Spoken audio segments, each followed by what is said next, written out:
All right, guys, I've had this saw for about 8 months now, and I figured I'd give an insight here on a couple of the likes and dislikes. And to start off with, I love the saw. However, as you see here, looks shiny and new. That's because I had to get a new one. The original one that I bought, the trigger assembly, that went bad. It stopped breaking when you let off the trigger. And I took it to Milwaukee service center, and they said it was the trigger, and then they said it was the circuit board, and apparently the Bluetooth tools have to be, you have to have a certain certification or whatever, so they were gonna have to mail it back. So I got a new one for now, due to a couple jobs coming up, and figure we'd iron out the other one later. But so this is a new saw here. The other one, like again, was about 8 months old, and I really liked it. I really didn't have any major complaints about it. But obviously, you know, you get something that goes bad here and there with every tool brand, so it is what it is. But obviously this is the bare tool, normally comes out of box, so it doesn't come, you know, with the battery here. But this is the 12-inch sliding compound saw.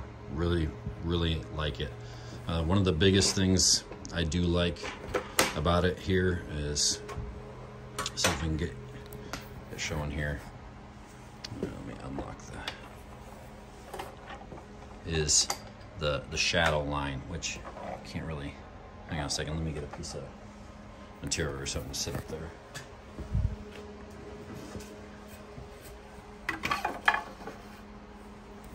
So when you go up to the saw, a lot of the newer saws have lasers and everything, and this has what is called a shadow line. As you see there, it literally lights up right where that blade's gonna hit. It's quite accurate. I really like it. My old saw, I had a DeWalt compound saw, and it had the laser, which I thought was really nice, but this shadow line here, even, you know, outside, even in the sun, it is very nice to be able to see that. And like I said, it's very accurate as to how it goes. So that is definitely a big like that I do like about it here. And I know this saw is not new, so I know these reviews have been done before, but like I said, about 8 months in, been using it, and you know, you always find little things that you like or dislike. Another thing that I don't particularly care for, I mean, it's not a make or break deal here, but these fences, if you have these fences run or adjusted all the way in, like you would think they would be, when you slide this saw back and forth, you're gonna see that the dust shield gets caught behind it. Now, you know, sometimes it'll pull through pretty easy, but then other times when you're cutting, depending on the angle of the saw, let's see here, let's turn it on to 45. You know, you can see, hang on, sorry. It actually gets bound up in there pretty good. So you find yourself a tendency normally, at least I have, that you run with these fences out about 3/4 of an inch or so, and that allows that dust shield, no matter what position you're in, to be able to, sorry, focus, there you go, to be able to go by. Even on a 45, it'll allow that to go by without catching. So, you know, it's something small, I guess, really doesn't matter for the most part. However, obviously, anybody who uses a miter saw knows that the more space you have here, especially when you're cutting some trim and everything, when that, you know, it would be nice to be able to have the support all the way back there, because then as you're cutting, sometimes those little pieces want to break off. So it hasn't become a huge issue, but I have run into a few issues here and there that definitely has caused a few problems. Other than that, just for anybody who's looking to buy one, no, it's kind of weird, but I don't know if you can pick it up on camera here.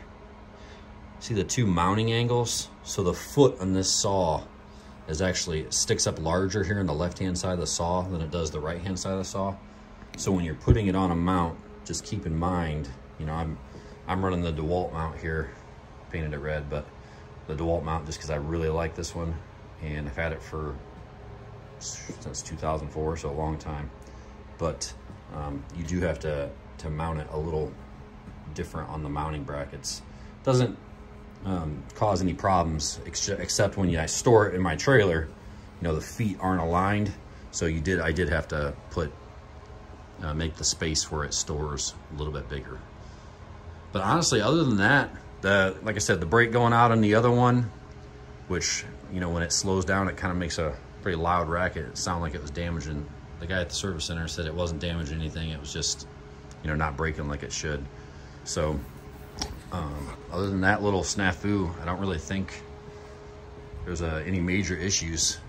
I like it. The saw, I think it cuts, if I remember correctly, I want to say it comes out 14 inches, which it's only a 12-inch slider. So, but the reach here is bigger than a little bit of saws. So it's really nice for that aspect.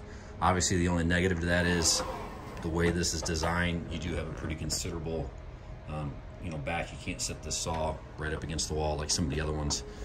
But when you're cutting, you know, larger material, it's nice to have that little bit of extra to be able to reach to the end of the saw. And I'm trying to think if I think that was it, really.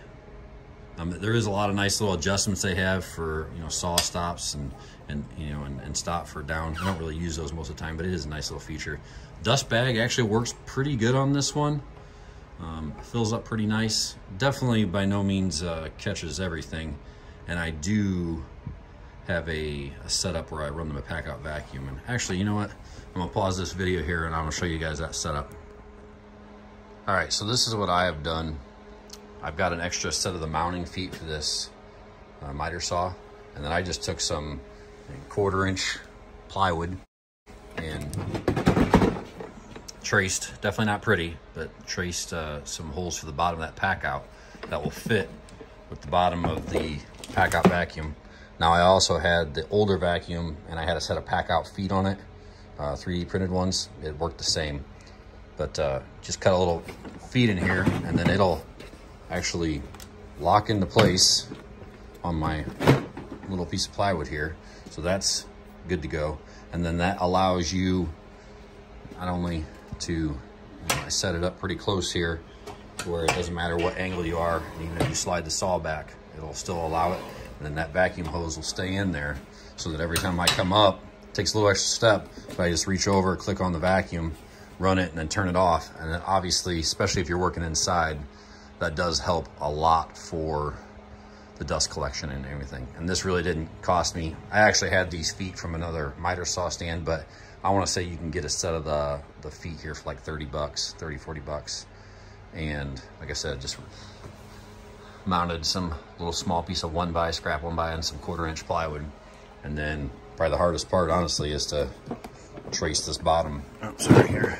Trace this bottom to get the Packout set up there. So that's what I run for a vacuum.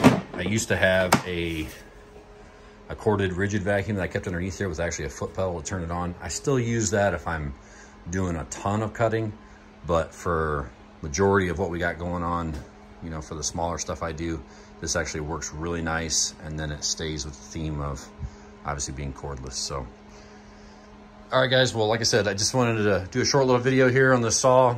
I do really like it. It has a few quirks just as any other saw does, but I hope you guys like it. Like and subscribe and share it, and we'll see you on the next one.